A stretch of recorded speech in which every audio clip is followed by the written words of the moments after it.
जय माता दी दोस्तों, बहुत जल्द रंगों का त्योहार होली आने वाली है और हिंदू धर्म में होली के त्योहार का बहुत अधिक महत्व होता है। पंचांग के अनुसार फाल्गुन माह के शुक्ल पक्ष की पूर्णिमा को होलिका दहन होता है और उसके अगले दिन चैत्र माह की प्रतिपदा के दिन होली खेली जाती है। वहीं होली से 8 दिन पहले होलाष्टक लग जाते हैं और फिर होलिका दहन के साथ होलाष्टक का समापन होता है। मान्यता है कि होलाष्टक के 8 दिनों में कोई भी शुभ कार्य नहीं किए जाते हैं। यदि कोई इन दिनों में शुभ कार्य करता है तो उसे मुश्किलों का सामना करना पड़ सकता है। इसीलिए इस दौरान किसी भी तरह के शुभ और मंगल कार्य करने से बचना चाहिए।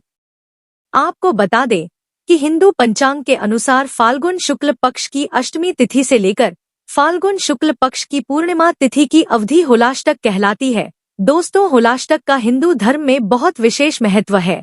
आपको बता दें कि होलाष्टक के 8 दिनों में कई ऐसे कार्य हैं जिनको करना वर्जित बताया गया है। होलाष्टक में शादी, विवाह और सगाई जैसे मांगलिक कार्यों के अलावा मुंडन, कर्णछेदन और नामकरण जैसे संस्कारों को भी नहीं करना चाहिए।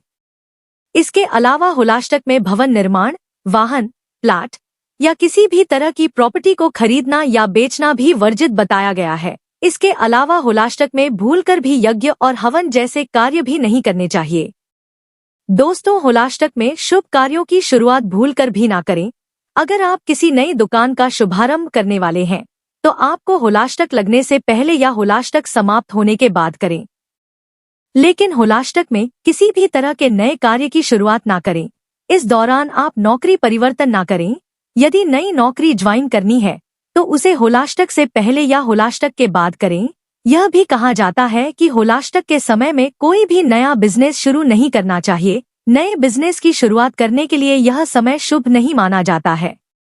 दोस्तों, होलाष्टक में सोना चांदी जैसे आभूषण खरीदने से बचना चाहिए। आपको बता दें कि होलाष्टक के दिनों में दान करना चाहिए। ऐसा करने से जीवन में आने वाले संकटों से मुक्ति मिलती है और अशुभ ग्रहों के फल में कमी आती है और इससे भगवान भी प्रसन्न होते हैं।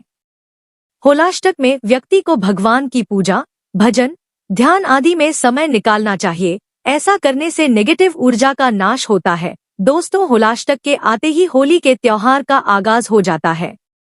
होलाष्टक के पहले दिन यानी फाल्गुन मास की अष्टमी को होलिका दहन के स्थान पर गंगाजल छिड़क कर वहां पर सूखे उपले, सूखी घास और होलिका दहन के लिए 2 डंडे स्थापित किए जाते हैं।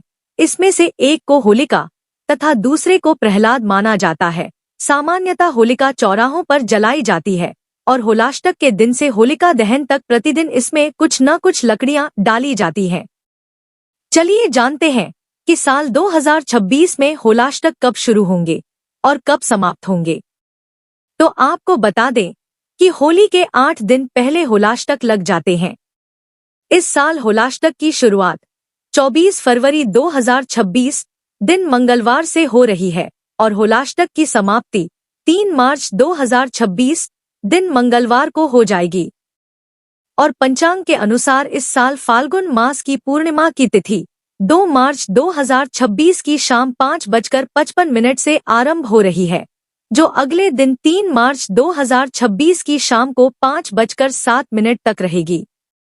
ऐसे में उदया तिथि के अनुसार 3 मार्च 2026 को होलिका दहन होगा। होलिका दहन का शुभ मुहूर्त 3 मार्च की शाम को 6:22 से लेकर रात 8:50 तक रहेगा। वहीं इसके अगले दिन यानी 4 मार्च 2026 दिन बुधवार को रंग वाली होली मनाई जाएगी। दोस्तों, होलाष्टक से जुड़ी 2 कथाएं प्रचलित है।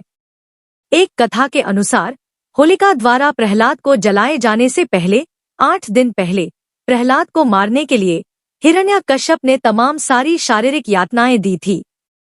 इसीलिए इन 8 दिनों को हिंदू धर्म के अनुसार सर्वाधिक अशुभ माना जाता है। इसके अलावा कहा जाता है कि एक बार प्रेम के देवता कहे जाने वाले कामदेव ने भगवान शिव जी की तपस्या भंग कर दी थी। इससे रुष्ट होकर शिव जी ने कामदेव को फाल्गुन की अष्टमी के दिन ही भस्म कर दिया था। इसके बाद कामदेव की पत्नी रति ने शिव जी की आराधना की और कामदेव को पुनः जीवित करने की प्रार्थना की, जिसके बाद शिव जी ने रति की प्रार्थना स्वीकार कर ली और महादेव के इस निर्णय के बाद ही जनसाधारण में हर्षोल्लास मनाया गया और होलाष्टक का अंत होलिका दहन के दिन हो गया। यही वजह है कि यह 8 दिन शुभ कार्यों के लिए वर्जित माने जाते हैं।